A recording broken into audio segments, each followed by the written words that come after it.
Hello, this is my mini tutorial for Ponyo, or Gake no Ue no Ponyo, to give it its full Japanese name. This is one of my favorite Studio Ghibli anime films, and one with such a beautiful theme tune. It's really worth looking at on your ukulele, and even more worth looking at in the original Japanese to give it some authenticity. You can do this one in English, but it's so much more special to learn the Japanese. And if you look at the sheet music I've done, it's written out in what's called a romaji, which is basically a sort of English version of Japanese.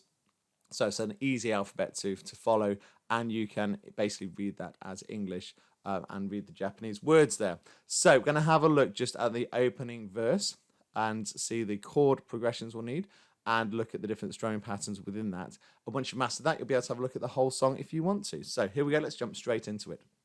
So we've got a few different chords. I'm just going to play through to begin with, so you get a feel for it, and listen out for the different strumming that I'm using.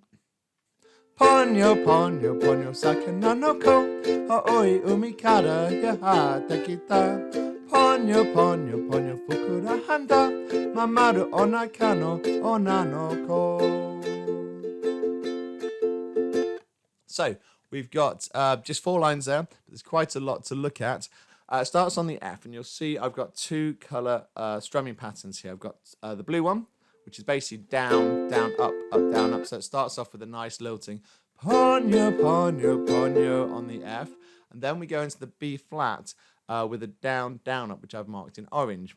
Sakana no ko. And I just do it once on each chord. So B flat, F. The first thing here that I think we need to look at is the transition from the F to the B flat, and just make sure everyone is comfortable with that, because when you think it through, it's actually very easy. So here's our F, and then our B flat.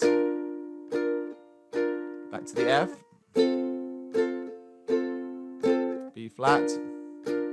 And hopefully what you're realizing is that actually with the F to the B flat, our first finger pretty much stays in the same place. So for the F, my first finger is on the E string on the first fret. For the B flat, it needs to be on the E and the A. So I'm literally just flattening my first finger across the E and the A string. Now my second finger then moves down a string from the G to the C. So I'm dropping it. If I do the F to the B flat, so I'm flattening my first finger, dropping my second finger down a string, and then just adding my third finger. And actually my 3 fingers make a bit of a diagonal line once I've done that, so that just helps me remember where to put my third finger. Equally, I'm basically putting it on the top string as well, on the G string, so it's quite an easy one to remember. So the F to the B flat. Once you've thought it through, what you're doing with your fingers, it's a really easy progression, and it's a nice one to do actually, and it just works. So we're doing quite a quick transition between the B flat and the F once we're on that down, down, up pattern. So we'll start from the top again. It starts with the long F with the down, down, up, up pattern, the blue pattern, and then switches to that bouncy down, down, up, and we do that once per chord. So here we go. Ponyo, ponyo, ponyo. B flat to the F, sakana no ko. Back to the B flat, aoi umi kara, F again. Yeah, G7 here. Adakita. So you just got to practice your G7 to the C7.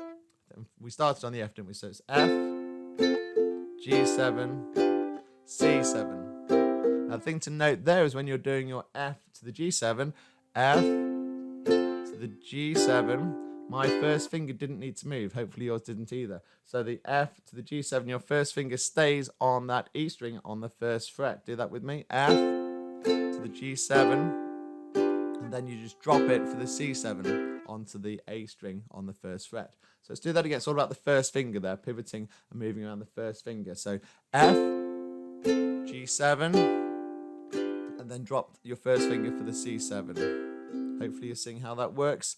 Let's just do those 2 lines again. Ponyo, ponyo, ponyo, B flat, sakana no ko, F. Back to the B flat, ahoi umi, F kara. G7, ya atekita on the C7. Then same again, back to the F and the long F with the down, down, up, up, down, up pattern. Ponyo, ponyo, ponyo, B flat and F again on the short pattern. Fukura handa. Ma, B flat and F again, mamaru onakano. Oh, and then just C and F at the end. Onano ko, then a long F. When I say long F, I mean the down, down, up, down, up pattern, the long pattern there. So that's the first verse, and the rest of the song pretty much follows that pattern. There are a few different parts in the middle, but they're not too tricky to master. So if you've enjoyed the song, please do look at the 2 videos at the end. If you need a bit more help with it, do look at the tutorial. If you think you're ready to go for sing through, have a look at the sing along, and like I said, the links will both be at the end of the video. So I hope you've enjoyed my mini tutorial. Do like and subscribe, please, if you have, and I'll see you next time. Thank you for watching.